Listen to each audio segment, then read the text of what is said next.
भगवान दास जी बरसाना से। राधे राधे महाराज जी। महाराज जी, अगर कण कण में प्रभु हैं तो उनको कैसे पहचान सकते हैं? अगर भगवान कोई रूप रखकर आ जाएं, पहचानने में मतलब रक्षक हैं वो हमारे। वही आंख देते हैं पहचानने वाली। किसका प्रश्न है? पहचानने वाली आंख भी वही देते। इन आंखों की सामर्थ्य नहीं। ये आंखें केवल 3 गुणों के द्वारा रची हुई माया को देख सकते हैं, लेकिन मायापति को नहीं। सोई जाने जिह देहु जनाई, जानत तुम्हें तुम्हें हो जाई। भगवान जिसको दिखाना चाहते हैं उसको कण कण में भगवान दिखाई देंगे। किसी सूझ वाली आंख ने पहचान की कि कण कण में झांकी भगवान की। नामदेव ने रोटी पकाई, कुत्ते ने झट उसे उठाई।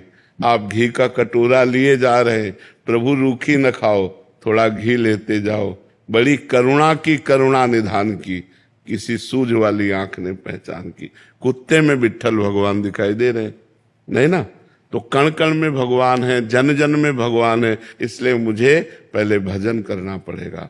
भजन के प्रभाव से जब हमारे ज्ञान नेत्र खुलेंगे तब हमको दिखाई देगा कि मनुष्य नहीं, सब रूपों में भगवान ही विराजमान है। अभी तो हमें सब रूपों में स्त्री पुरुष जड़ चैतन्य, अच्छा बुरा, पापी पुण्यात्मा महात्मा अलग अलग दिखाई दे रहे हैं।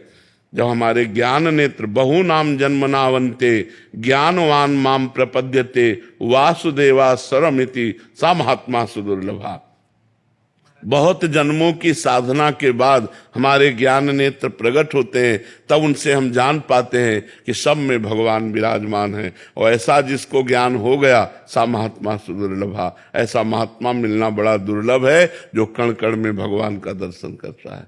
आपको तो दिखे महाराज जी, तो हम बोलो ना सबको दिख जाए एक बार। ऐसा होता ना। एक बार भाई जी से, हनुमान प्रसाद पोद्दार जी से, उनके निज जनों ने कहा कि राधा कृष्ण आपको बहुत प्यार करते हैं, वो आप राधा कृष्ण को प्यार करते हैं। भाई जी एक बार राधा कृष्ण से कह दो हम लोगों को भी दिखाई दे दे।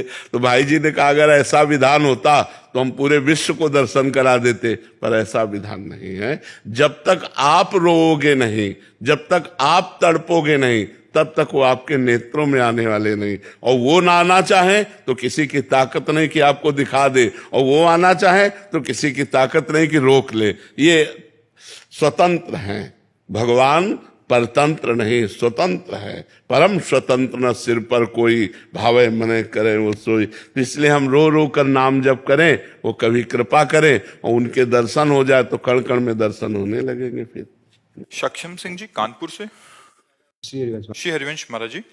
महाराज जी, सत्संग में सुना था कि आशा ही परम दुख है और निराशा ही परम सुख है। तो क्या हमें गुरुदेव के सानिध्य और गुरुदेव व संतों के दर्शन सेवा की भी आशा नहीं रखनी? ये भागवतिक है। वहां संसार की आशा को कहा गया है आशा ही परमम दुखम नैराश्यम परमम सुखम। भोग सुखों की आकांक्षा, धन की आकांक्षा, मान प्रतिष्ठा की आकांक्षा, सबसे बड़े बनने की आकांक्षा, ये दुख ही प्रदान करती है। लेकिन हम वृंदावन जाएं, हम भगवान के दर्शन पावें, हम संतों का संग करें, हम नाम जप करें, हमारे अच्छे आचरण हो, ये कामना, ये आशा दुख देने वाली नहीं। आशास्य दास्यम वृषभानुजायास तीरे समध्यास्य च भानुजाया कदानु वृंदावन कुंजवी थी सुहम राधे अतिथिर भव्यम। हे किशोरी जी, कब ऐसी कृपा होगी कि वृंदावन की गलियों में मैं भिक्षा मांग कर खाऊं, राधा राधा रटूं और आपका दास्य भाव पाऊं, आपका दासी पद प्राप्त करूं, ऐसी मेरी आशा है। तो आशा एक राम जी से, दूजी आशा छोड़ दे। नाता एक राम जी से, दूजा नाता तोड़ दे। तो जो दूजी आशा है वो छोड़ने की बात है, भगवान की आशा थोड़ी। भगवान से आशा करो कि हे भगवान मेरा भजन बने, हे भगवान मेरी बुद्धि शुद्ध रहे, हे भगवान मैं सबका उपकार करूं, हे भगवान हमारे हृदय में आपका स्मरण चलता। ये आशा तो करनी ही है। भोगों की आशा के त्याग की बात है। जैसे महाराज जी आपका सानिध्य कम प्राप्त हो पाता है, तो जैसे और आपके कोटि के जो गुरुजन जैसे संत, उनके सानिध्य में हमें जाने की जरूरत है, जाना चाहिए। जैसे आपका सानिध्य कम प्राप्त हो पा रहा है प्रकट में। जी, आवश्यक लगे तो जाना चाहिए, संतों का संग सुनना चाहिए। पर हो सकता है एक संत के सिद्धांत को दूसरे संत का सिद्धांत काट रहा हो, क्योंकि कोई कर्म योग है, कोई अष्टांग योग है, कोई ज्ञान योग है, कोई भक्ति योग है, कोई प्रेम योग है। तो जैसे यहाँ की जो चर्चा है वो भक्ति और प्रेम योग से युक्त होगी तो कोई इसे काट सकता है, क्योंकि ये दासोहम की है।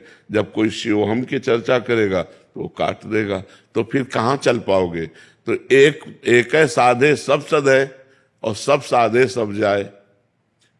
अगर हम बहुत जगह सत्संग करेंगे तो हमें ज्ञान तो हो जाएगा बहुत जगह का, लेकिन लाभ नहीं, पर हम चल कहाँ पाएंगे। और एक जगह का सत्संग किया और पकड़ लिया, चल दिया तो चले गए, निकल गए, पार हो गए। तो ये बात ध्यान रखना है। हमारे यहाँ ध्रुवदास जी कहते हैं, इष्ट मिले और मन मिले, मिले भजन रस रीति, तहां निसंक होए मिलिए, तासो कीजे प्रीति। ऐसे का सत्संग करो जिससे इष्ट मिलता हो, श्यामा श्याम, मन मिलता हो और श्यामा श्याम की दासता रूपी भजन रस रीति मिलती हो, तब तो सही रहेगा। नहीं तो फिर वो सत्संग आपको दूसरे मार्ग की तरफ ले जाएगा। थोड़ी देर दूसरे मार्ग की बात सुनी, थोड़ी देर प्रेम मार्ग की बात सुनी, फिर ज्ञान मार्ग की बात सुनी, तो चलोगी किसमें। एक मार्ग पकड़ लो, एक मार्ग चलो तो सिद्ध हो जाओगे, भगवान की कृपा प्राप्त हो जाएगी।